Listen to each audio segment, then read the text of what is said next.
ఏపీలో మే 1న పెన్షన్ల విషయంలో ఏం జరగబోతుందో తెలుసా? అవ్వాతాతల్ని చంద్రబాబు ముఠా ఎందుకు టార్గెట్ చేసింది? ఎన్నికల సంఘానికి ఎందుకు పదే పదే ఫిర్యాదు చేస్తోంది? బ్యాంకు ఖాతాలు ఆధార్ లింక్ లేని అవ్వాతాతల పరిస్థితి ఏంటి? అవ్వాతాతల ఉసురు చంద్రబాబుకు తగలదా?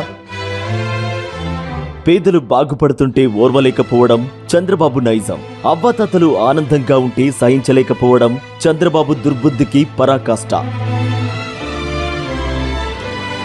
జగనన్న అధికారంలోకి వచ్చిన వెంటనే మలి వయస్సులో అవ్వాతాతలు పడుతున్న కష్టాల్ని చూసి చలించిపోయి వాలంటీర్ల సాయంతో పెన్షన్ అందేలా చేశారు.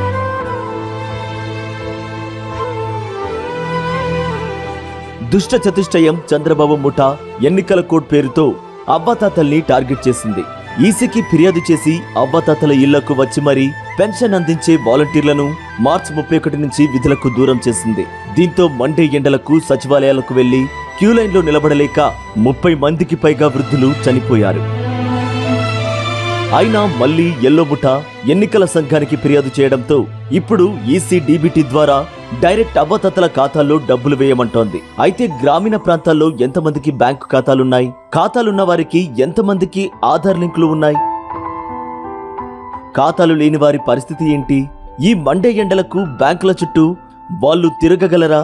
తిరిగి బతకగలరా? మొన్నటిదాకా ఆనందంగా తమ గుమ్మం ముందుకే వచ్చే పెన్షన్తో కడుపు నింపుకుంటే ఇప్పుడు చంద్రబాబు ముఠా వారి నోటికాడి ముద్దను నేలపాలు చేసింది. ఈ పాపం ఊరికే పోతుందా? అధికారంలోకి వస్తే వాలంటీర్ వ్యవస్థను రద్దు చేస్తామంటున్న చంద్రబాబుకు అవ్వాతాతలు శాపనార్థాలు పెడుతున్నారు. అందుకే వారంతా ఒకే నిర్ణయానికి వచ్చారు. తమ తమ బతుకుల్లో వెలుగులు నింపిన జగనన్నకే మద్దతుగా నిలబడాలని డిసైడ్ అయ్యారు.